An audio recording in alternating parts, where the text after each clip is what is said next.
So yeah, so this is not the usual stats around India being the world's largest, amongst the fastest growing, etc., amongst the world's largest or the fastest growing. This is about a couple of very interesting inflection points that a lot of people did not even notice. But that's something which is very important for all of us who are looking to set up digital businesses. We look at what those inflection points are. We'll also look at what has been the impact of the pandemic itself on India's startup and SME ecosystem. This is from the vantage point that Razorpay has. Now, we often think of ourselves as at Razorpay, as an index fund that sits on top of India's entire startup and SME community, because we power the entire life cycle of money movement. So from our vantage position, I'll give you some perspectives on what has actually changed in India's startup ecosystem in the last year. And then it'll be a session of two parts, so to speak, wherein to begin with, we look at acquisition. So from an acquisition perspective, we look at what are some of the best practices for you to follow. Customer acquisition, for bringing in new customers, what are some of the best practices for you to follow? And a question that I am often asked, and I serve as a marketing mentor working with various startup acceleration programs, Atal Innovation Mission, etc. And the question that I am consistently asked every single time is, all of this is fine, but tell me, for my dhanda, for my business, what needs to be the number one focus? What needs to be the number one priority? I don't have the time to do everything. In digital, tell me what needs to be my focus. So I'll give you some simple frameworks using which you can make these kinds of decisions for your business. Yeah. And then, in my previous lives, I've led marketing both at Healthify Me and at Simply Learn, both of which happen to be, Healthify Me happens to be India's leading health tech platform, leading mobile application for health and fitness. I'll give you a small caselet in terms of what were the things that we did at Healthify Me from a new customer acquisition perspective. Then we'll shift tracks, focus on engagement, where I take you through some best practices that at Simply Learn we actually did. And then we'll talk about a couple of topics which are very close to my heart towards the end. One on repeat business, and the second on the various ways and means by which you can create exposure, digital brand exposure for your business. Yeah. Starting off, the digital inflection points that I spoke about, very interesting inflection points. The first one was this. Just give me a moment. In India, the term search and the term Google search via the browser is almost synonymous, because Google has an absolute and a total monopoly of the search market in India, unlike a few other developed markets. But for the first time in the year 2020, it was not Google search via the browser web, which was the number one numero uno logical entry point for Indians looking to discover www, the World Wide Web. It was actually the Google search via the Play Store, which became the number one entry point for Indians looking to discover the internet, which has some pretty fundamental implications for all of you people, right? Digital entrepreneurs, business owners who are looking to, either you're already running a digital business or you're looking to start one.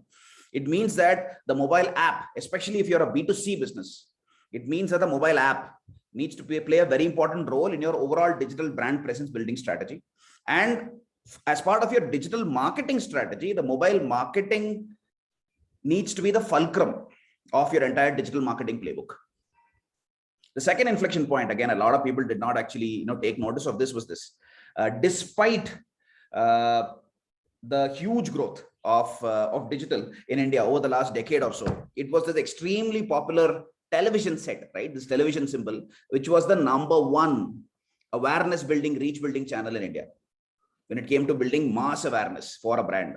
What you see here are the various phases in a brand that a brand actually goes through in its life cycle journey, in a prospect's psyche, in a prospect's mind. Now, CJO is looking to, he's looking to buy, say, a new set of, he's looking to change his wardrobe, for example. At first, awareness is seeded about a particular brand before he creates a long list of brands that he's looking to consider investing in. Then he converts that into a short list of brands that he's evaluating, and then he, the holy grail of action, where CJO flips out his wallet and pays for that particular product. Now, despite the growth of digital, it was television, which was the number one reach building mechanism. Now, in the year 2020, something interesting happened. Television actually moved a step further in the life cycle, and it became more of a brand reinforcement channel for the first time. And all of these extremely popular digital platforms, right? YouTube, Instagram, and Facebook, they became the number one reach building, awareness building channels for the first time in India, which again attests to the kind of growth that digital has seen in the last year. And I often mention that, it's been like we've been sitting inside of a time machine in the last year. And if not for the pandemic, the kind of growth that the digital ecosystem in the country would have seen over a 5-year horizon, that's actually happened in the last 1 year itself, which has been extremely interesting and encouraging for the digital ecosystem in the country. Now, what has changed as far as a startup and the SME ecosystem in the country is concerned when it comes to that trends for accepting digital payments? There have been a bunch of different changes. We've seen a huge growth of both. Obviously, e-commerce has grown, and within e-commerce specifically, we've seen a huge growth of a phenomenon called D2C, direct to consumer. We're seeing a lot of these businesses which want to set up digital brand presences and they want to go direct to consumer. For example, we have this partnership going on with Amazon at Razorpay. We have this partnership with Amazon where we provide an exclusive basket of payment solution offerings for their sellers, covering the inward money movement cycle where these businesses can receive funds from their end customers using a payment gateway, a payment link, a payment page solution, and the outward money movement cycle where these businesses can pay out funds through Razorpay Access business banking bundle, pay out funds to vendor partners, raw material suppliers, employee payroll, etc. And we've noticed that despite a lot of these small businesses doing healthy business on Amazon, they had aspirations for going D2C. They wanted to set up their own digital brand presence. They wanted to control the entire customer life cycle journey end to end, right from brand awareness, discovery, right down to fulfillment. They wanted to control the entire life cycle. And this trend and this change has been accelerated more so because of the pandemic itself, which has been extremely interesting. We've obviously seen a growth of edtech, health tech, and for gaming and IT SaaS, which is again intuitive if you think about it, because people are stuck at home. They want ways and means to upskill and reskill themselves, which explains the growth of edtech. They want ways and means to discover healthier and fitter versions of themselves, which explains the growth of health tech. They want ways and means to entertain themselves, which explains the growth of gaming. All of these sectors have seen a huge boom. And the other interesting trend that we've observed, that we at Razorpay have observed, is that the average persona of the new age digital entrepreneur has changed. These people are not like Sachin and Binny Bansal of 7 years ago who started Flipkart. These people are not like Harshil Mathur and Shashank Kumar, who started Razorpay 7 years ago. The digital entrepreneur from 7 years ago, they understood two things very well. They understood both the importance of digital and the nuts and bolts and the nitty-gritties and the inner workings of the technology powering that digital platform. The new age digital entrepreneur understands the importance of digital, but they don't understand, nor do they want to understand the nuts and bolts and the technology powering that digital platform. They want that level of complexity abstracted away from them, which is why we see a huge growth of what we at Razorpay call hashtag no-code products, like a payment page, a payment button, which entrepreneurs can start using without any hassle of quote-unquote integration per se.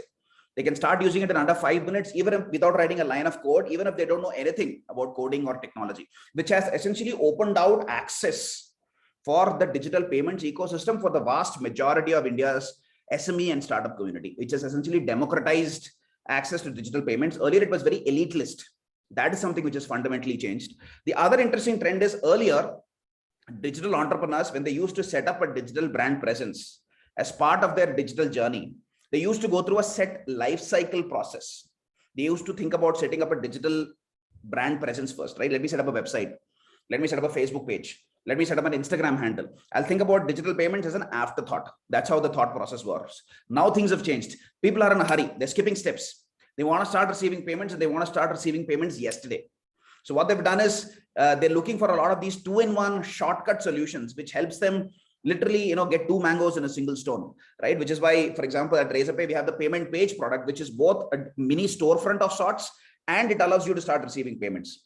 We've seen a lot of these, growth stories. Plus, we've seen a huge growth of startups and SMEs from tier 2, tier 3 and below. It's not just about Mumbai and Bangalore and Chennai and Hyderabad and Delhi. We've seen a lot of growth for SMEs and startups from India's tier 2, tier 3 cities. And I think a lot of these signs we've observed across both the inward money movement cycle and the outward money movement cycle. Some very encouraging signs as we look ahead to the next 12, 24 and 36 months for India's startup and SME community. Moving on, like I mentioned, the pandemic has brought digital to the forefront like never before.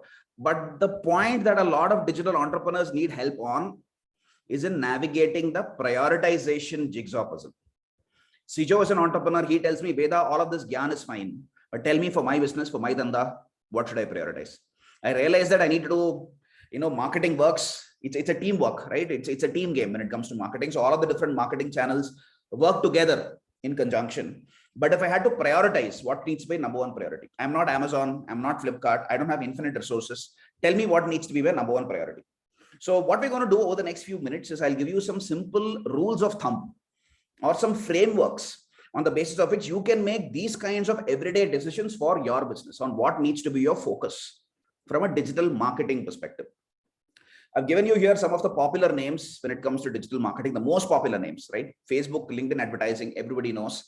SEM and SEO, probably not all of you might know. So I'm just going to spend 30 seconds in giving you a quick crash course on what SEM and SEO mean. Yeah, let's assume that there is no pandemic in India, there is no COVID in the world and in the country, and CJO is looking to plan a holiday to Lonavala. Yeah, let's assume. So CJO goes to Google and he searches for resorts in Lonavala. Yeah, now every time a search happens on Google, what happens is a virtual real-time auction happens. Now this is very similar to an auction in a real world. Let's say this OnePlus phone is being auctioned. You've got various people bidding various rates for this particular phone. In a very similar fashion, in this case, you've got various advertisers who queue up to bid various rates for the right to serve their ad in the first spot for this particular keyword. Now, in this case, let's say that booking.com hypothetically has bid say $100 for this particular keyword. Make My Trip has bid say $200. Now, for the most part, whose ad comes up on top is determined by who has bid the highest. In this case, given that Make My Trip has bid the highest, their ad comes up on top. So CJO would see a bunch of listings there which have the ad tag listed against them. Now, if CJO had to click on the Make My Trip ad, Make My Trip would be charged $200 by Google. This is called cost per click, CPC advertising. And all of the efforts that you as a marketer, as an entrepreneur, as a business owner undertake to make sure that you can have relevant search advertisements coming up for relevant user search queries that you choose to target is referred to as SEM, search engine marketing. This is paid for. Now, if CJO were to scroll a little further down in the search results page, you would see a bunch of listings which do not have the ad tag listed against them.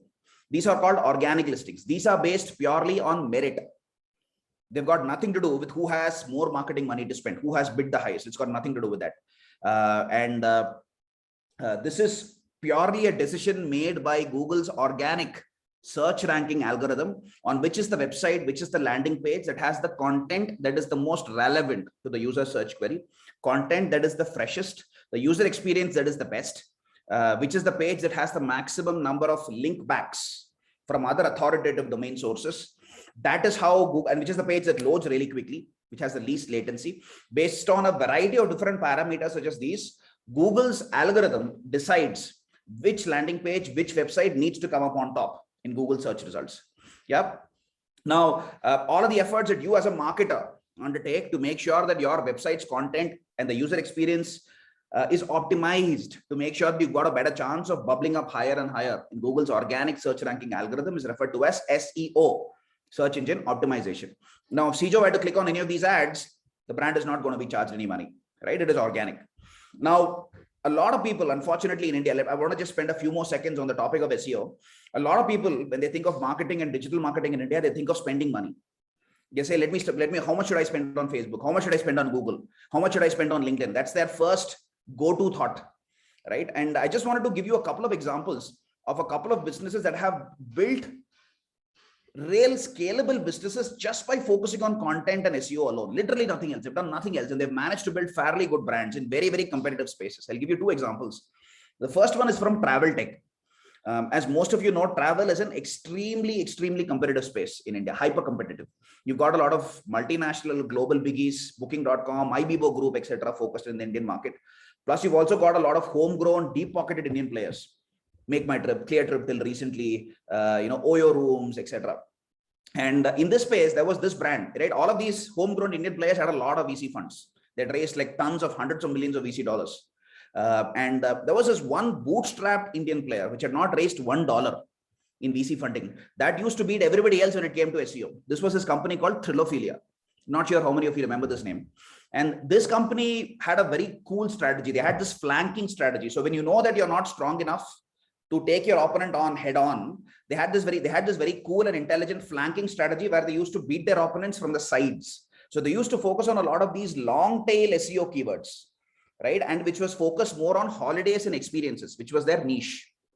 And they ruled when it came to ranking on SEO for all of these kinds of keywords. They didn't go after the core keywords like resorts in Ooty, resorts in Kulu Manali. Those were not the keywords they went after. They went after long tail keywords where they were focused on specific keywords which were not very well known. And they were focused specifically on experiences and on adventure trips. And that was something which worked really well for them. They didn't spend anything in marketing. They did only SEO. Everybody else had a lot of money to spend. So they did a lot of different things. These guys didn't have any money to spend. And this was literally the only thing they did. The second example I want to give you is of this company called Practo. I'm sure most of you have heard of this name. Practo is India's leading online doctors marketplace. They get around 25-30 million visits every month for their website. And almost 90% of that is organic. It's not paid for. It's completely through SEO efforts. And just to give you a sense of the kind of power and how their SEO has and the kind of sway that they have over the ecosystem. Let's say that Sijo is a very popular gynecologist in Mumbai, right? And I'm searching for, and he has his own practice. He has his own website, through which he collects appointments. He's also listed on Practo. Now, if I were to search for Dr. Sijo in, say, Bandra West, Mumbai, for example, which is where his practice is, his listing on Practo will show up higher than his own website. That is how strong their SEO is. And I wanted to give you both of these examples just to underscore the kind of impact that SEO can make and the kind of pivotal role that SEO can actually play in building really scalable businesses. Yeah. Now here's the question. Now, what Sijo tells me is, Sijo, I understand. Sijo tells me, Veda, I understand all of this. But tell me, for my business, how do I know? What should I prioritize? Now, the first question that you as an entrepreneur need to ask yourself in an attempt to answer this question is, you need to ask yourself, the space that I am operating in, the category that I'm operating in, is that mass or is that niche? That's the first question you need to ask yourself. Now, you can answer this question in a couple of different ways. The first is the entrepreneur's subjective gut-based instinct. You know that you are operating in a mass space. I sell t-shirts online, I'm probably mass. I sell lehengas and sherwanis online, I'm probably niche. I sell mental wellness programs online, I'm probably niche. Yeah. So that is one way, which is a subjective way. Now you need a more objective data-backed mechanism to validate or challenge this original subjective hypothesis. So what you need to do is to open up the Google AdWords platform, which essentially is the platform that Google provides through which you can run all of your SEM, search engine marketing ads. Within that, you've got a tool called as the Keyword Planner. Open that up. And through using the Keyword Planner, you can get a sense of, in your target geography, in your target market, let's say that's India, what is the average monthly keyword search volumes for core keywords related to your category. Now, what Sijo does is he opens up the Keyword Planner and he searches for, t-shirts online in India. He searches for mental wellness classes online in India. Now, it's not a perfect science. It is a part art, and it is not a binary. It is a grayscale. It is a spectrum. But if the monthly keyword search volumes for your target market, which has the kind of internet population size that India has, assuming the target market is not India, but if assuming your target market is India, for a country like India, if the monthly keyword search volumes are greater than 20,000 searches a month, you can assume that the space that you're operating in to be fairly mass. If it's less than that, you make it niche. Now, if you're mass, what do you do? What do you make as your number one priority? You make Google search, a combination of SEM and SEO, your number one priority. Why? Because it's commonsensical. Not all of us can be Amazon or Flipkart. We may not be able to create new user behavior. We may not be able to change user behavior. But what we can very well do is piggyback and ride the wave on existing user demand patterns and existing user behavior patterns that are already out there. Now, in this case, I already know that there is a set user behavior pattern that is manifesting on Google search. There are already large volumes of searches, tens of thousands of searches happening on keywords related to my category already on Google. So it makes sense for me to insert my brand narrative, my brand advertisement as part of that user's moment of truth. So that's why you need to make a combination of SEM and SEO your number one focus if you're operating in a mass space. Now, what happens if you're not that lucky? Let's say Sijo tells me I'm not that lucky, I operate in a niche space. What do I do? Now, Sijo doesn't directly run into Facebook's arms, right? He asks himself an additional question. Now, the space that I'm operating in, is that high on personal connect? Does it give me as a marketer, as a business owner, as a brand owner, the opportunity to inject a very strong visual element in my communication, strong customer empathy? If so, make Facebook your number one focus. Let me give you an example. When I first joined Healthify Me, right, I had a huge culture shock. Before I get into that, I'll give you some context on what Healthify Me is and what the platform does. Healthify Me is India's largest health and fitness mobile application, right? It's a freemium mobile app, health app. It's freemium stands for free plus premium. The free service involves the world's largest calorie counter for Indian foods. which means that it has the world's largest database of Indian foods that are accurately mapped to calorie breakdowns, vitamin, carb, protein breakdowns, etc. So if Sijo has had some kind of an exotic, authentic Marathi cuisine today morning for breakfast today, he'll be able to track how many calories he's consumed, how many carbs, vitamins, proteins, etc. He's had some authentic ethnic cuisine from Mizoram, he should be able to track that. Something from Kanyakumari, Daman and Diu, Lakshadweep, Andaman, he should be able to track all of that. Kashmir, it doesn't matter. Everything he'll be able to track. Now, essentially, it's like a daily diary. And let's say Sijo has gone for a 5-kilometer jog, he should be able to track that. He'll get to know how many calories he's burnt. So it's like a daily diary, and that's available for free. The premium service involves, personalized health, fitness, and yoga plans based on the health goals of the user. Now, this is what the platform does. Now, when I first joined Healthify Me, I had a huge culture shock because for the first time in my life, it was not Google search, which was the number one dhanda driver, the number one breadwinner, which was driving ROI and customer acquisitions for the business. It was Facebook. I was shocked when I first joined. And that was because Healthify Me operated in the space of weight loss. It was enabling people to become healthier, fitter, enabling a 40-something middle-aged working professional who's got a beer belly, hypertension, diabetes, overcome all of that, lose weight, overcome all of these lifestyle conditions and discover a healthier and fitter self. It enables a 30-something young mother who's put on a lot of post-pregnancy body fat and lost confidence. It helps her rediscover her healthier, fitter, more confident self. It enables a 20-something young man muzzle up and get a six-pack ab before Valentine's Day. So it's as close to the identity of an individual as it can get. So it's very strong on personal connect. And all of the communication that we did was testimonial led, high on empathy, where customers come forward and talk about the kind of authentic life transformations that they have seen after having actually used the platform. All of this does really well on Facebook. Check, which is why Facebook was the number one dhanda driver. And this is true for the proactive health tech space, the space that a Healthify Me or a Cult Fit operates in. It's also true for fashion tech, the space that a Myntra or a Nykaa operate in. In all of these spaces, high on personal connect, high on customer empathy, Facebook would work really well. Of course, if you're in the B2B space and in the target companies that you sell to, if the key decision makers and influencers are active white collar working professionals, then you can make LinkedIn your number one focus. For example, at Healthify Me, we also had a B2B business. We had a corporate wellness program where we sold a lot of corporate wellness programs for employee engagement to large business houses in India. Tata, Reliance, Cognizant, Infosys, McKinsey, TCS, etc. And in a lot of these cases, we were essentially selling to CHROs, Chief Human Resource Officers, or directors of HR and above, or CXOs, even if they were outside of HR, because they had the ability to influence decisions. All of these people are there on LinkedIn. So we used to use LinkedIn for driving a lot of leads and for pushing the envelope on brand awareness and for generating newer and newer customers. Yeah, but digital is not always the answer if you're in B2B. For example, I know of a lot of B2B businesses today which sell to schools. And the key decision makers there are school principals in a lot of these cases. Not a lot of school principals are on LinkedIn. So LinkedIn is not going to work. You could, of course, try YouTube and Facebook, but they are like extremely massy platforms which you would be using for targeting a very, very small niche cohort. So it's not going to be very, ROI positive. So you might be better off by not even looking for digital. You look at some other high touch acquisition model, like for example, events or channel partnerships, right? You have an event-led acquisition model through which you handhold, nurture, engage these prospects to becoming your customers, or channel partnerships where you bundle your offering with somebody else who already has the network established with these schools and you have a revenue share agreement with the other player. Yeah. Now, coming back to our earlier train of thought, we spoke about being mass. You make Google search your focus. If you're niche, high on personal connect, you make Facebook your number one focus. Now, what happens if you're not so lucky? You're niche and you're low on personal connect. What do? It's a double whammy. You don't have enough people searching for you, your niche, and you are low on personal connect. What do you do then? Like, for example, Razorpay, we operate in a very similar space. Now, Razorpay is a B2B payments company. We're not B2C. We're not a peer-to-peer payments company. We're not Paytm. We're not Google Pay. We're not WhatsApp Pay.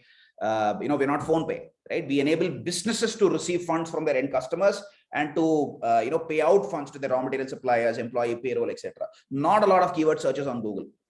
And whom do we sell to? We sell essentially to entrepreneurs, business owners, people like yourself. And let's face it, an entrepreneur doesn't wake up in the morning and get excited about the fact that they want to start using a payments product, right? It's not high on personal connect. That's just the nature of the category itself. I can't take that personally. That's just how the category operates. Now, I have a double whammy here, right? I don't have enough people searching for me, searching for relevant keywords because it's a niche space. It's B2B. Plus, I have low personal connect. What do? In this case, I make Google SEO my number one focus, but I focus not just on those keywords that are relevant for my business, for my dhanda in the here and the now. For example, payment gateway, B2B payments, those kinds of keywords. But I also focus on those keywords which are slightly ancillary, slightly neighboring to my business, to my category, but still extremely relevant for my end customer, but have much higher keyword demand volumes. For example, whom do I sell to? Entrepreneurs. And a lot of entrepreneurs have questions on how do I use digital marketing for growing my business? How do I build my digital brand presence? How do I read a P&L and a balance sheet? A lot of entrepreneurs, first-time entrepreneurs don't know this. A lot of first-time entrepreneurs don't understand GST. How do I navigate the GST compliance maze in India? Right? A lot of people have questions like these, and these have much larger keyword demand volumes than core B2B payments keywords. So I create content around a lot of these keyword pools. What is the relevance for these keywords to my business, to Razorpay's business in the here and the now? Not so much. But what is the relevance of these keywords to the end customer, which is entrepreneurs, people like yourself? It's a lot. So it gives my brand, Razorpay's brand exposure to a much larger eyeball universe. It gives me access to a much larger customer universe, and it helps me attract a larger base of customers into my funnel, and then I can engage and nurture them over a period of time to make them into paying customers. Yeah. So if you're mass, you make Google search your focus. If you're niche, high on personal connect, Facebook. If you're niche, low on personal connect, make SEO focus for a neighboring set of keywords in addition to your core keywords, which have much higher keyword demand volumes than your core keywords, but still very relevant for your end customer. If you're B2B and in your target companies, your key decision makers and influencers are white collar working professionals, make LinkedIn your focus. If not, don't even look for digital, right? Like in the school principal case that I just gave you, or a lot of businesses that target the rural persona. Look for event-led acquisition or channel partnerships. Moving on, I'll give you a quick sneak peek into what were some of the things that we at Healthify did. Healthify was and still continues to be a mobile app and an app-only business, app-led business. And in this case, Facebook, for the reasons that I mentioned earlier, was the number one dhanda driver. But over a period of time, we started seeing a lot of good results from Google.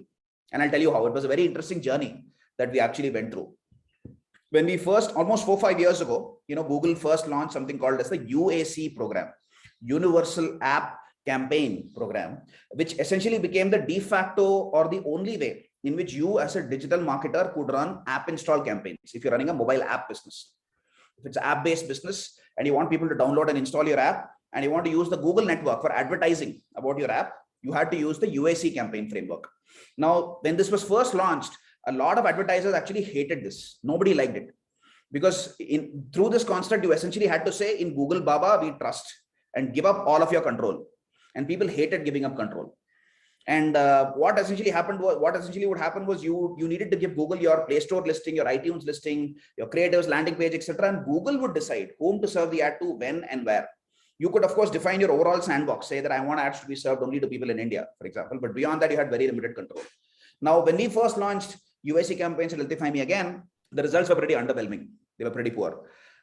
Then what ended up happening was we persisted with it. And what we did was we did a really good job of instrumenting something called as the Google Pixel on our front-end code. I'll just explain what that means. A Google Pixel is nothing but a piece of JavaScript code, which you can embed across various pages that you might have on your app, on your website, which executes every time that particular event or that action or a particular event that you want to track actually happens. Let me explain this with an example. Let's say that Sijo comes in and installs a Healthify app.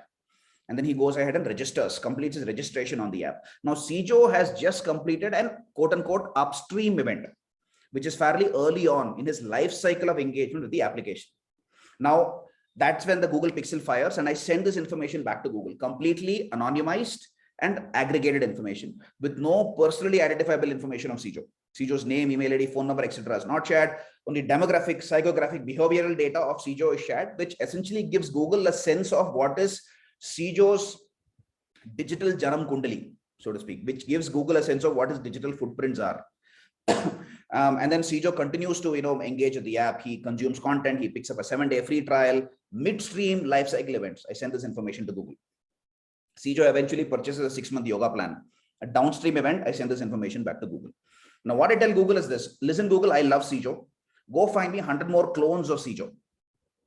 Now, Google has AI-based machine learning algorithms, which helps, they scour the internet for all of these clones, but that algorithm's ability and its accuracy in finding more of these clones would be fairly limited when it has a limited data set to play with, because it has data of just one CISO. Now, what we did was we persisted with this Google, Pixel instrumentation, and we persisted with UAC campaigns. And instead of sending Google information of one CISO, we started sending Google information of 1,000 CISOs. And we asked Google to go find the next 100,000 clones of CISO. And Google's accuracy really improved. And in this way, over 3 successive quarters, it became a very close second to Facebook.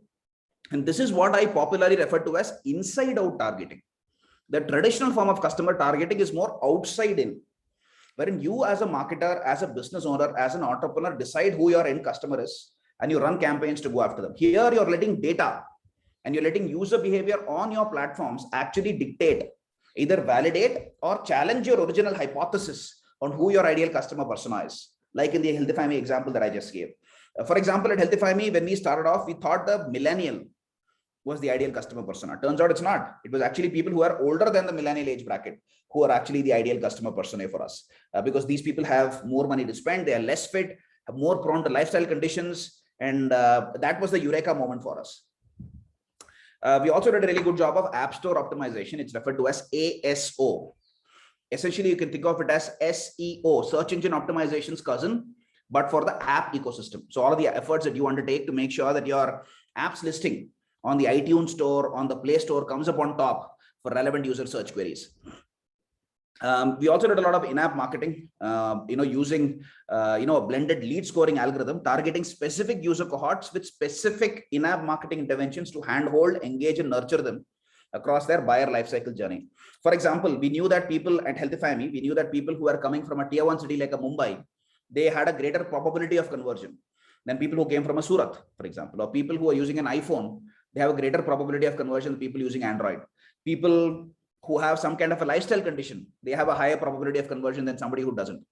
So using a variety of different signals such as these, we created a blended lead score. And using this lead score, which essentially was a numeric number on a scale of 0 to 100, using this, we then targeted the top lead score cohorts with specific in-app marketing interventions, saying that, are you interested in a 7-day free trial? Are you interested in a free diet consultation with my top nutritionist? Yeah.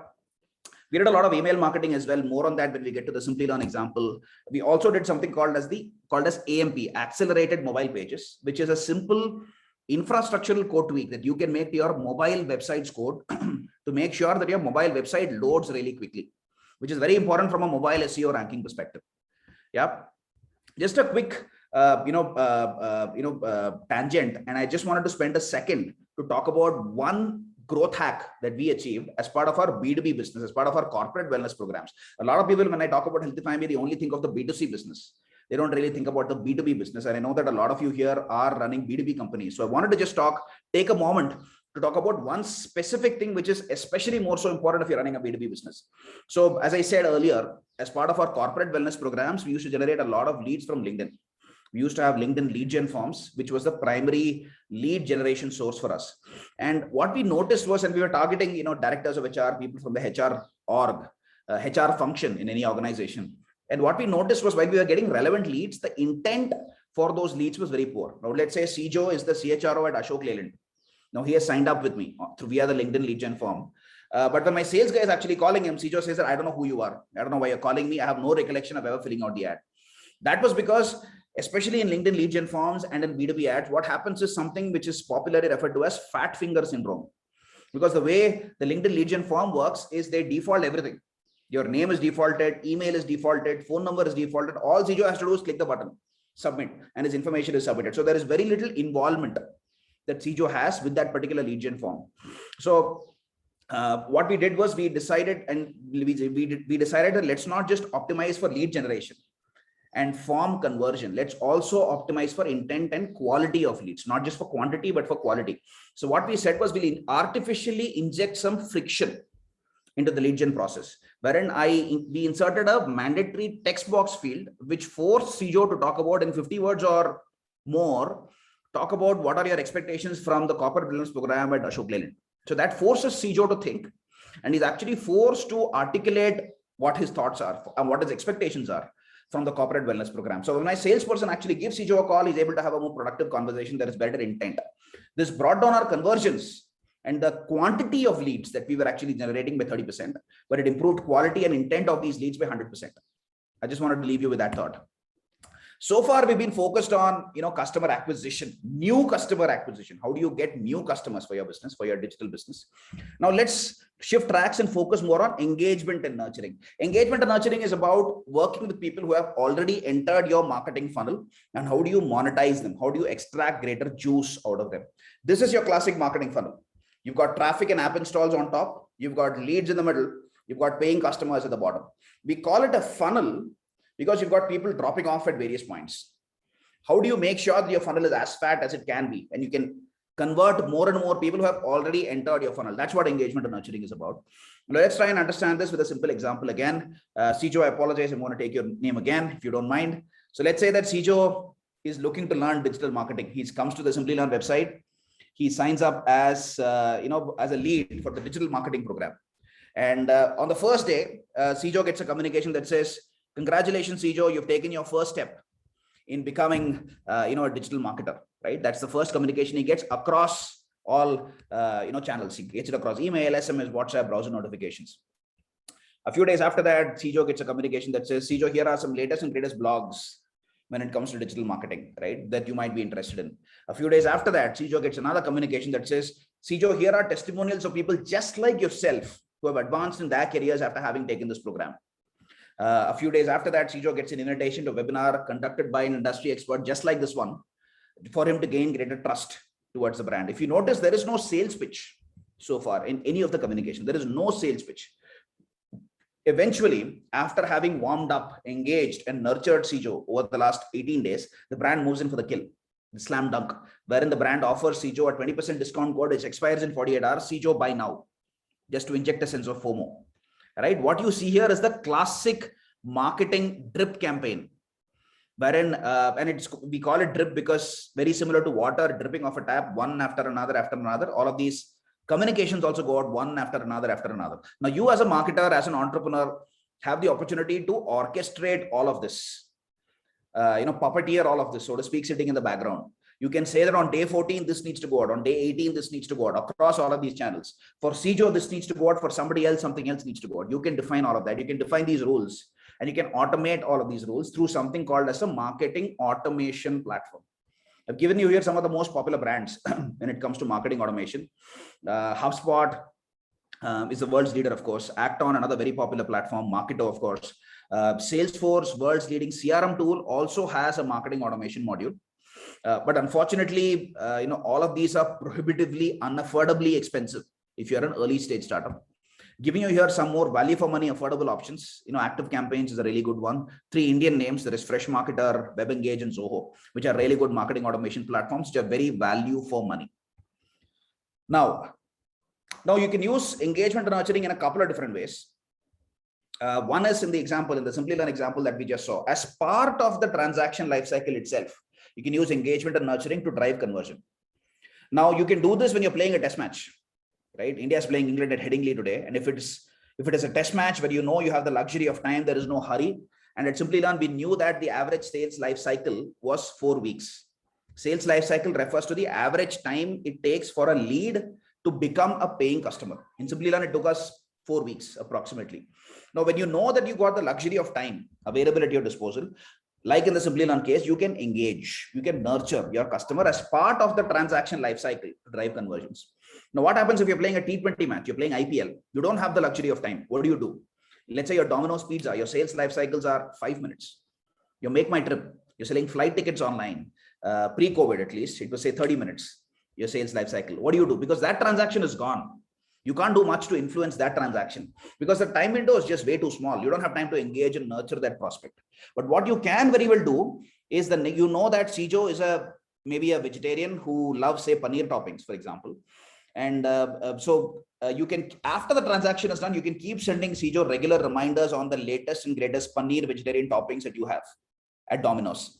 So the next time Sijo is feeling lazy, he's feeling hungry, he wants to order pizza home, Domino's is top of mind. So you can still use it in cases where the sales life cycles are very small for driving repeat behavior, stickiness, and customer loyalty. The other use case, of course, is on refunneling users, which is very important. I spoke about the marketing funnel. You've got people dropping off all the time from the marketing funnel. How do you put people back? How do you refunnel them back? For example, at Simply Learn, we had this concept of dead leads. People who had just not converted, although the targeting was right, they were relevant customers. So we used to go after them every 6 months to try and revive them. And Healthify Me, again, we had this concept of inactive users who have the app on the phone, but they haven't launched it in the last 30 days. So we used to use live content as a great way to revive a lot of these hibernating users and refunneling them back. For example, Instagram Lives, which are streamed live on the app, was a great way for us to revive these users. We used to send a push notification to these users saying, there is this very famous nutritionist who's talking about the advantages of vegan dieting, advantages of keto diet, dangers of crash dieting, etc., which was a great way for us to revive these users. I understand here, most of you here are business owners, you're CEOs, you understand dhande wali terms a lot better than marketing jargon. And I know that we've been talking a lot of marketing jargon in the last 30-40 minutes. So if you were to, in pure business terms, dhande wali terms, try and decipher why you need engagement and nurturing, there are two strong reasons. The first one is this: your sales team is going to be significantly more productive. I don't know about you folks, but all of the CEOs that I worked with, they always loved their sales teams a lot more than marketing. They looked at the salespeople as the people who brought in their money and the marketers as the people who ended up spending their money. Unfortunately, despite being a marketer myself, I need to admit to that. And your sales team is going to be more productive. Let's again understand how this can happen through a simple example. Let's say I'm going to take another person's name. I'm going to give Sijo a break. I'm going to take Manisha's name, for example. Let's say Manisha is an entrepreneur. She runs her own company and she has a 5-member telecalling team, who can make 20 calls a day. They work for 20 days a month, which means they can get in touch with approximately 2,000 prospects in a given month. But what does Manisha do if her pipeline size is 10,000? How does Manisha's team decide which are the top 2,000 leads to call from these 10,000? They might be using something unscientific like LIFO, last in first out, or first in first out, but can they do better? That's where the power of technology, the power of marketing automation, power of engagement and nurturing comes in. Wherein using a marketing automation platform, Manisha's team can send communication out to all of these 10,000 folks and look at the kind of engagement that they exhibit to all of these communications. How many of them have opened my email? How many of them have clicked on my email? How many of them have visited my pricing page? How many of them have registered and attended a webinar? Looking at signals such as these, Manisha's team can create a blended lead score, again, a numeric number on a scale of 0 to 100 for all of these 10,000 leads. Now, all Manisha's team sales team needs to do is to sort the 10,000 leads in descending order of lead score, call the top 2,000 who are the most likely to convert. Now, this has two advantages. First is, of course, the sales team is more productive. So if the sales team is more productive, they're spending their time with leads that are more likely to convert. That means more revenue for your business, greater top line. Plus, the other advantage is that the Manisha's team is not spam calling the remaining 8,000 who are not quite ready to make a purchase decision, thereby not eroding, her brand equity. The second advantage, and I cannot stress this enough, is that all of these marketing automation platforms are by a factor of 10,000 and above more cost effective than CPC, cost per click, and CPM, cost per 1,000 impression based engagement platforms like Google, Facebook, other remarketing platforms, which means that for the same marketing spend, you get to acquire more customers, which means your cost of customer acquisition, your CAC starts coming down, which means your bottom line goes up. So for two strong reasons, two dhande wali reasons, you should consider engagement and nurturing. A, improve top line, and B, improve bottom line. A quick pro tip when it comes to engagement and nurturing. This is again a question that I'm often asked on how long should I continue my engagement and nurture campaigns. Now you got to think of this as a relay race with the marketing team running with the baton for the first 3 quarters of the race, then handing off the baton to the sales team for the home stretch for them to come in and close the sale. Now, approximately 3 quarters of your sales life cycle is how long your engagement and nurture efforts need to carry on for, which is why in the Simply Learn example, you saw that the engagement and nurture campaigns were running for approximately 20 days, which is approximately 3 quarters of the sales life cycle of a month, right? And it would have been stupid on my part if I had sent Sijo maybe 5 emails in 2 days. When I know that he's not running away, when I know that my sales life cycle is a month, Sijo would have probably marked me as spam and unsubscribed. Or if I was say Infosys in the B2B space, where my sales life cycles are 12 months, 24 months, in that case, I'm probably better off sending monthly newsletters. Having the Simply Learn approach there would not work. Or in the Simply Learn case, using the Infosys approach of sending 1 email every month. That is the other end of the spectrum, right? Sijo would have probably gone off with competition. Something for you to keep in mind. Make sure that you space out your engagement and nurture efforts, approximately 5 to 7 touch points, covering 3 quarters of your sales life cycle. Now, we're going to talk about a couple of topics which are pretty close to my heart. The first one is on how do you drive repeat dhanda for your dhanda, which is very important.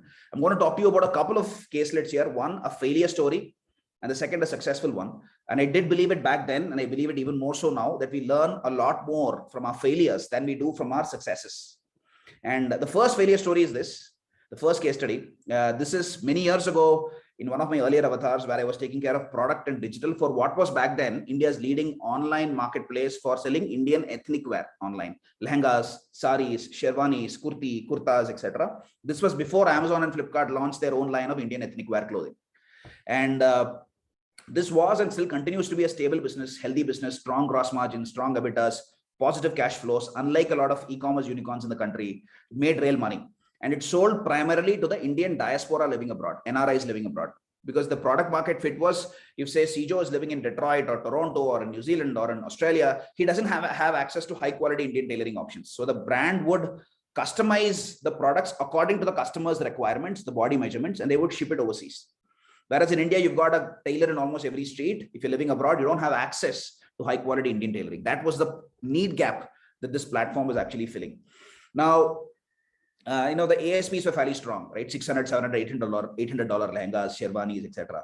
But the problem was this: people would buy, this expensive a product for a festival, right? A Diwali or an Eid or a Navratri, New Year, Christmas, a wedding in the family, etc. And they would disappear for 3-5 years, never to come back, which was a big problem. So when we went to raise funds for our next round of growth from VCs, from venture capitalists, they found the business to be inherently risky, because they felt, and rightly so, that the business was completely and solely dependent on new customer acquisitions only. They felt customers were coming in through one door and leaving through the other, never to come back. There was no stickiness on the platform, which was a big problem for them. And we never really could turn this around. And while the company still continues to do well, it's never been able to achieve the kind of hockey stick growth that a lot of us aspire towards. Fast forward several years, and I had a sense of deja vu. We were faced with a very similar problem at Simplilearn. Again, at Simplilearn, average selling prices are fairly high, 15,000-20,000 rupees, which is fairly expensive in the Indian context. And this is again a company with strong gross margins, strong EBITDAs, positive cash flows, but very low repeats. And it's fairly intuitive why.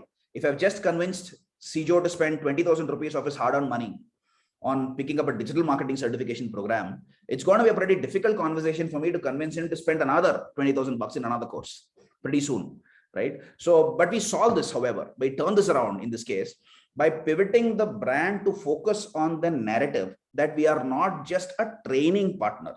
We are here as a learning partner and as a career planner for Sijo. That was the entire pitch. So we did not pitch Sijo a particular course. My relationship with Sijo is not just a transactional one, where I'm pitching Sijo a particular course. No, that's not what I do as a brand.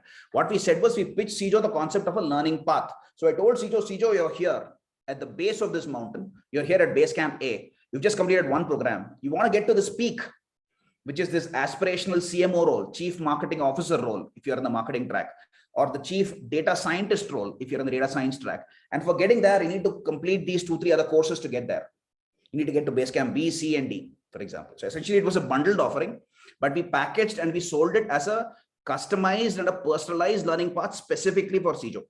And we targeted a lot of specific existing customers of Simplilearn through this kind of a messaging. And we had a lot of repeat drip campaigns that we actually ran. And from virtually zero contribution to monthly revenues from existing customers through repeat dhanda, this grew to almost 15% over 3 quarters, completely ground up incremental revenue coming from existing customers who are doing repeat transactions with us. I just wanted to give you this example to underscore the impact and the importance of driving repeat business. We're almost down to the end of the session. We'll wrap it up by looking at, at the most philosophical level possible, what are some of the various ways and means by which you can create digital brand exposure for your business. There are 3 ways. And fortunately, especially more so in India, the first 2 ones are very popular. The third one, not so much, but the third one is probably the most effective one when it comes to building digital brand exposure, and the toughest, of course. But not a lot of people in India focus on the third. But I wanted to, through a simplified example, give you a sense of all 3. The first one, let's say I'm going to take Sijo's example again. Sijo, I hope you don't mind. So let's say that Sijo runs a company, his team, his social media team makes a post, and he has his Facebook post, his Facebook page has 100 followers. Now they make a post, they don't spend any money in promoting it. So when they make the post, all 100 of his followers end up seeing it. This is called as owned media, because this is exposure that he has got, his brand has got to his own band of followers. Now this is just simplified for this example. All of us know that organic reach on Facebook is never 100%.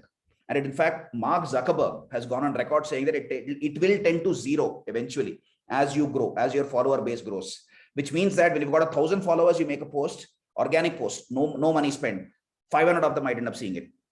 When you have 10,000 followers, you make a post, 4,000 of them might end up seeing it. When you've got 100,000 followers, you make a post, 20,000 of them might end up seeing it. You can get where I'm going with this. But for this example, just to simplify it, let's assume that all 100 of them end up seeing it. This is owned media. Now let's say that CJO spends some money in promoting this, right? And it's not a one-on-one correlation, but I've just simplified it for this example. He spends 10,000 bucks and 10,000 incremental people see it who are not his own followers. This is paid media exposure, because this is something that he has paid for.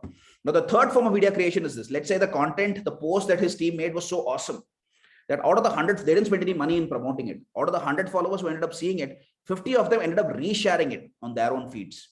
And each of them had 100 followers each. So which means that CJO's brand has now got exposure to 50 multiplied by 100.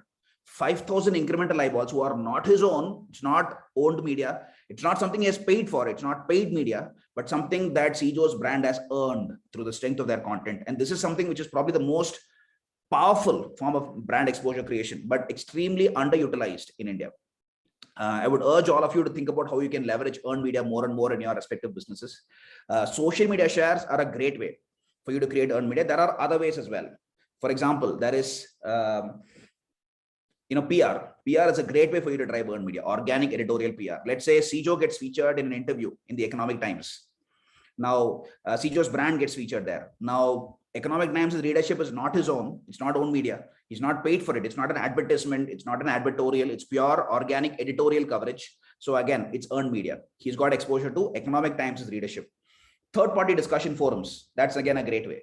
Let's say there is a Quora thread running with 10,000 views on how do I choose the best payment gateway for my website.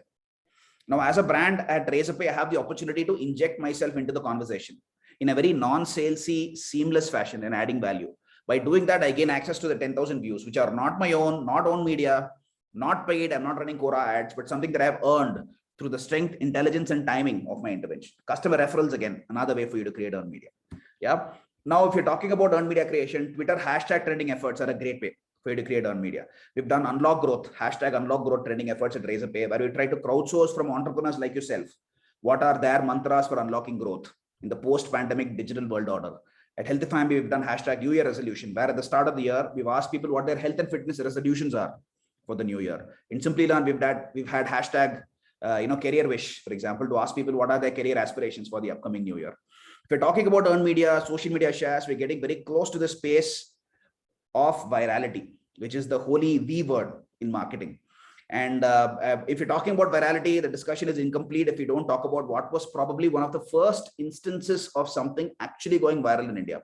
Way back in 2012, when social media was taking off in the country, the Kolaveri D song captured the imagination of the whole nation. All of us, I'm sure, have heard of the song, but not a lot of us would have heard of some of the backroom workings that went into making Kolaveri D the kind of viral phenomenon that it actually became. Take a look at this video, which will give you that sense.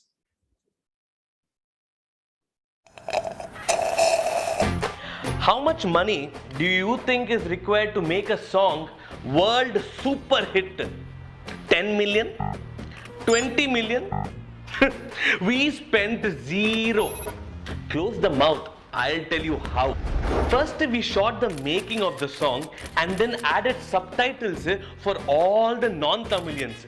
Then the most important, we added the collar ringback tone code for making some pocket money. We then put up the video on our YouTube channel and then seeded it on social media platforms, Facebook and Twitter. To get the audience watching and talking about our song, we created a hook, hashtag why this Kolaveri D, which is a commonly used phrase in my state, Tamil Nadu, when somebody irritates you. Next 3 days, full tweeting different irritating situations with the hashtag why this Kolaveridi, but we also added the link to our song with it. So people who could relate to that irritating situation clicked on the link, watched the song and forgot their irritation. They also understood the usage of the question, why this Kolaveridi? And then they started tweeting about things which frustrated them with the hashtag and also added the link to our song. Basically, people love venting their frustration on social media, and we use this insight to get hashtag Kolaveri trending on Twitter over 3 full days. Even people like Amitabh Bachchan ji and Anand Mahindra ji tweeted. The YouTube views kept on increasing. People were viewing, sharing. More than 41 million views across 220 countries. People love to ape a trend. So we put up a candid video of our own people singing the song in chorus, following which hundreds of people put in their own versions. Some even organized flash mobs, not just in India, even Netherlands and New Zealand. Oh, and by the way, the total caller ringback tones downloaded was 2 million and still counting. This brought us so much revenue that we are still counting actually. Okay, the enormous online buzz pushed even TV and print media to talk about the song. Articles were written on blogs, tabloids and even newspapers. It was featured in news channels and music channels. Every radio station in the country played Kolaveri. In simple words, earned media is estimated to be more than 67 million rupees only. Money spent, zero. Mission accomplished. Yeah, we could. That's a pretty interesting video, but we could play a quick game of truth or dare. There's actually one thing this person has said which is not quite the truth, which like a lot of you might have guessed, is the fact that they spent zero. That's actually not true. They actually did spend some money. But the intelligent thing here was they didn't spend it in very overt, obvious forms of advertising. They spent it very intelligently in very subtle, covert forms of advertising, like seeding it in specific communities, seeding the content in specific communities, in influencer marketing, getting popular influencers to tweet about it, etc. But they did spend some money. And that's true for almost anything that goes viral, wherein you've got to spend some initial money in paid marketing to let that piece of content actually gain that critical mass of awareness. After which, of course, assuming that the content is inherently viral, you can shut off your paid spends and earned media can take over. The crowd can take over through social media shares. And that's what happened here. That also happened in the case of Gangnam Style, which was a very popular Korean pop album, which captured the global imagination, while Kolaveri was an Indian phenomenon. It's like a rocket looking to escape from Earth's gravitational pull. It's got to reach that minimum escape velocity before it flies free. And of course, coming back to the truth or dare game, the truth here was the hashtag Kolaveri, which was a really cool, intelligent thing that they did that made their product relevant to the masses, which was the glue that made their product relevant to the masses. Yeah. That's all I had for you today. I hope this was a productive use of your time. I really enjoyed the session. I hope you enjoyed it as much as I enjoyed bringing it to you. Would love to take any questions. Thanks, Vidal. Let's open the floor for questions. Nikita, you have a question?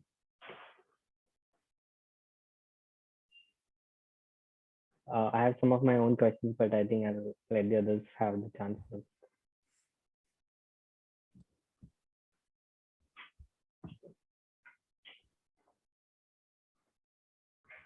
Hello. Yeah, we can hear you. Am I audible? Yes. So I just wanted to understand that can you please repeat that one where you said that the person is low on niche and low on niche and followers as well. So personal branding. So, Nikita, what I was saying there was, if you're operating in a category which is niche, which is not a very massy category where user behavior is already set.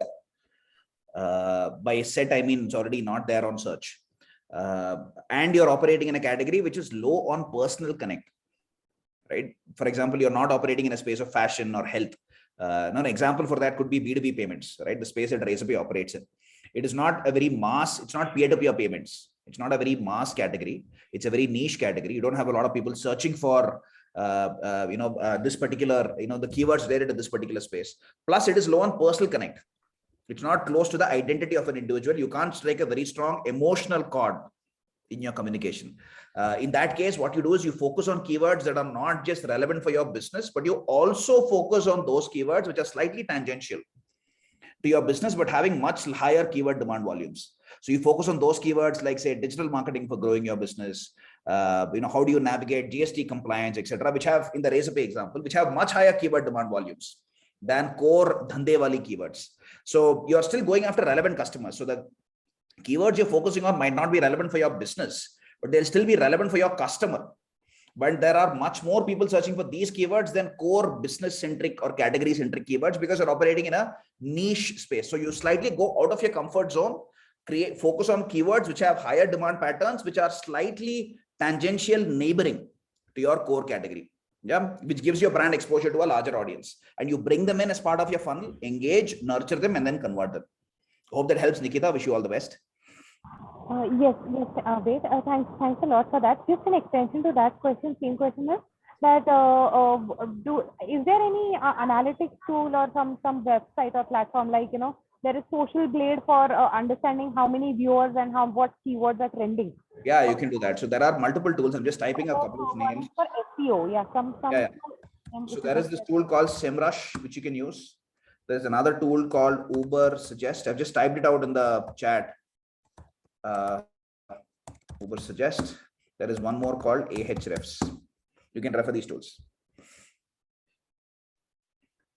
So there is one question in the chat I think will be relevant to most of the people here. So for an early stage startup, there are a lot of platforms for selling. So how do one choose that platform? There are so many options today. How do you funnel down? So I think that if you can answer that. So I don't know if your question was on marketplaces to sell, for example, Amazon and Flipkart. It sent it to everybody, right? I think Nikita is saying she's not able to see it. I've sent it to hosts and panelists. Sorry, I'll send it to everybody. Give me a moment. Uber Suggest, Ahrefs.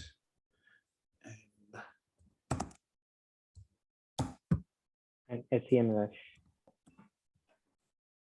Yeah. So coming back to the question, I think that if the question is on which marketplaces to sell, there's of course Amazon and Flipkart, but I think that's a good way for you to get started. While you might be losing on commissions, they take care of everything for you. They take care of everything from marketing to logistics, fulfillment, and all you have to do is to focus on doing what you do best, which essentially is creating the best possible product. And Amazon and Flipkart takes care of everything else. That's one good way for you to get started. But as I said earlier, in the Amazon example that I gave you, we work with a lot of Amazon sellers, and all of them have aspirations to go D2C. And that is something that I would still recommend, because if you can go direct to consumer, then you can build your own brand and you can command a price premium. That is something which you always need to consider. If you want to look for options to build your own digital brand presence that are enough and more no-code options, so even if you are not very technically savvy, a lot of people have this worry saying that I don't know tech, I don't know coding. Will I be able to create my website? Do I have to hire an expensive developer to create my website? A lot of people have these concerns, but you can use platforms like WooCommerce, like Shopify, for example, and create these websites very, very quickly. You don't have to spend a lot of time or money. And it's something which is very intuitive. You don't need to do coding to create these websites. Anybody can do it. And a lot of people who in fact use a Razorpay payment page, for example, they essentially are this person of people who don't know about coding, and they're in a hurry to receive payments. They don't have time to set up a very expensive website. So they create a simple payment page, which is like a mini storefront. They can list their products there and collect payments really quickly in under 5 minutes. So you can look at options such as these no code options for setting up your digital brand presence. I hope that helps. Wish you all the best. I have a question of my own. Sure. So you mentioned that Google searches, was surpassed by the Play Store searches. So a lot of early business have their own apps, but now even on a phone, there are limited space for apps. So now the apps are also not very relevant, and you cannot have as many downloads. So what's next? Like you can't create apps, but how do you promote your business? Most of the searches are happening on Amazon, Flipkart for products. So you can always create hybrid apps, which essentially is like a web app that anyway is an option. A lot of businesses are actually moving towards that. But I still think that there is a future for apps. I mean, the smartphones are getting smarter every year, and you have more and more space being unlocked on a lot of smartphones. So you still have a lot of space for apps. The key is not so much the app ecosystem itself or your delivery mechanism. The key is what is so differentiated about your brand or your platform. That is what is going to make a difference. Not so much whether you're selling on an app versus say a browser, or you're using a hybrid app, etc. I think that is going to make the difference. Sure. There's one question in chat that is Facebook still relevant for 18 to 25 group, or they have moved on to TikTok? TikTok, if you had asked me this before the ban, I would have said less so, more for TikTok. But now that TikTok is banned in India, I think Facebook is still relevant as long as it checks off the boxes that I mentioned earlier: high on personal connect, being high on the opportunity that you have to inject a very strong dollop of empathy in your customer communication. Then you can still use Facebook. There's one more question. It's about the views on your videos. You have a lot of views but no interaction. So what does it mean? And does it say something about the content? It probably means that you're having a monologue and you're not, encouraging a dialogue with your end customers, or a multi-log with your end customers. That's what it means. So if you, for example, end your video asking, then crowdsourcing opinions from your customers, from your viewers, for example, on what do they think about the video, what are their opinions, right? The most, put in your comments below on what your opinions are, and the most interesting comment will give you a shout out, for example, in the next video. For example, if you had to insert this kind of a call to action, that will encourage a lot of people to comment on your video, because people are inherently lazy. Their attention spans are limited. So people, if they like a video, they'll just click the like button and move on. Nobody's actually going to spend that extra second in commenting. So I think just spending a little bit of more time and creativity in just trying to artificially inject that behavior, that will go a long way. I hope that helps. Sure. Actually, my sector is business owners and small business owners and SME owners.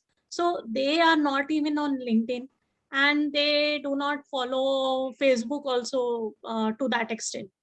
So in that case, it becomes really difficult in how to target them. I think the targeting is fairly similar to what we at Razorpay target as well. I don't know who asked that question. I think Bhavna. Wherein we again target not just the VC funded technology savvy startups.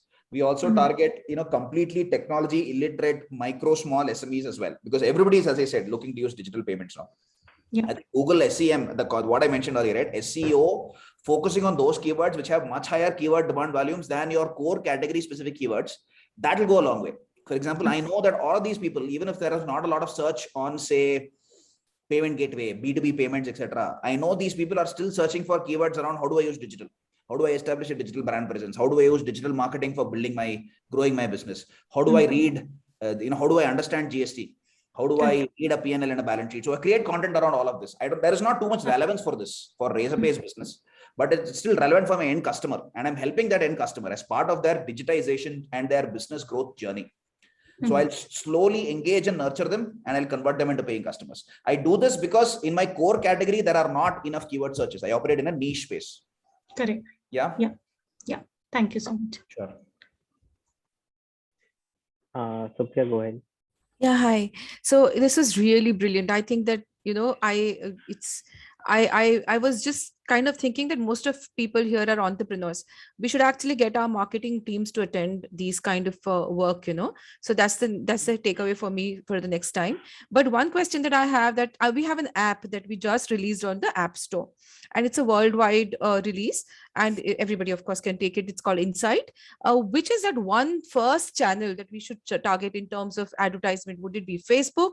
Would it be app ad search, or would it be any kind of SEOs? Because this is not, there will almost be no personal engagement here. They're going to see the ad and they're going to try to see if that's workable for them, and then they're going to download. So which is that first channel do you think that we should target? So Supriya, I think you should use the same framework that I mentioned earlier. Are you operating in a mass space? If you're having enough keyword search volumes already, for the core category that you're operating in, make search your number one focus.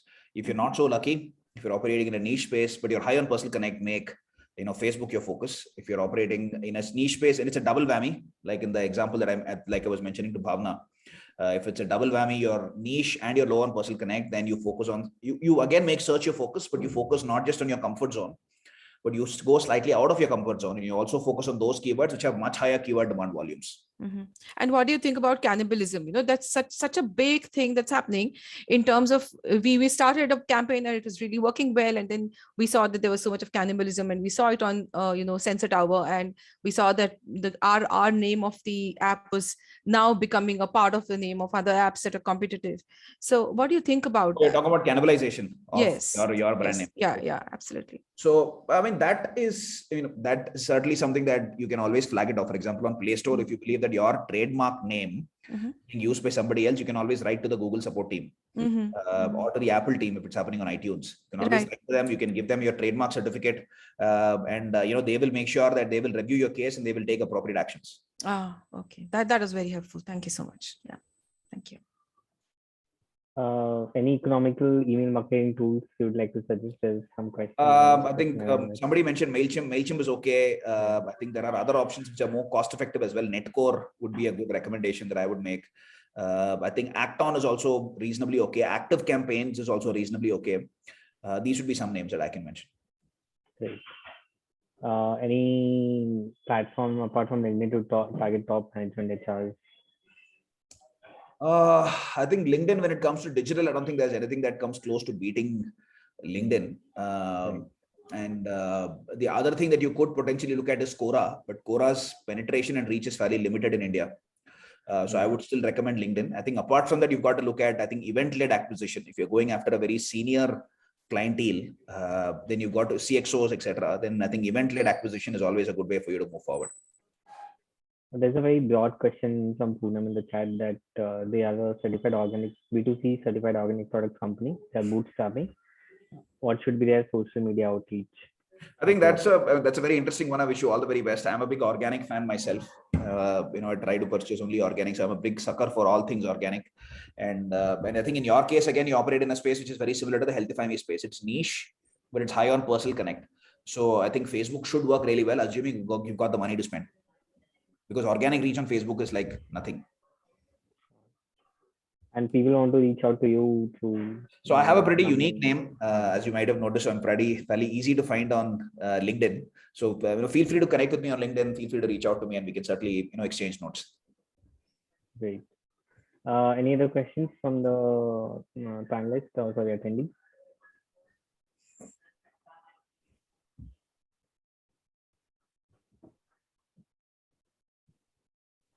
All right. So I'll not keep you long with a. I know you have had your vaccination. I hope you're feeling well.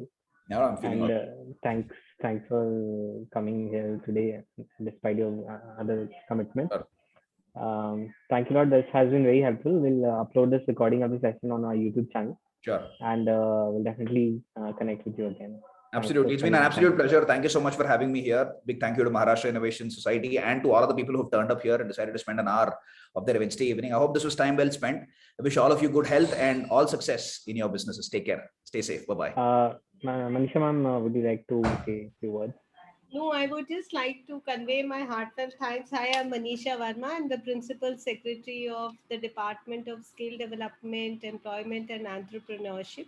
Hello, ma'am. Under which the Maharashtra Skill Innovation Society has been set up. And thank you so much, Mr. Vedanarayanan, for your very, very insightful, tips that you have given on digital marketing. We are having, this is part of our special web series talks to guide and mentor the startups. And besides this, the department through the Innovation Society is taking a lot of measures to support, mentor, and technically, give technical know-how to the startups in the state. We are trying to create a vibrant ecosystem for promoting entrepreneurship.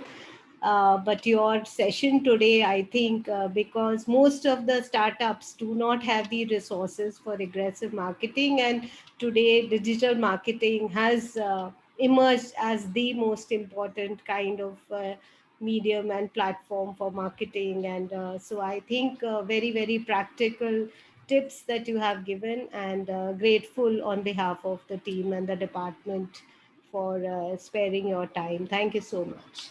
Yeah, thank you so much for having me here, Manisha ma'am, and a big thank you to Maharashtra Innovation Society again.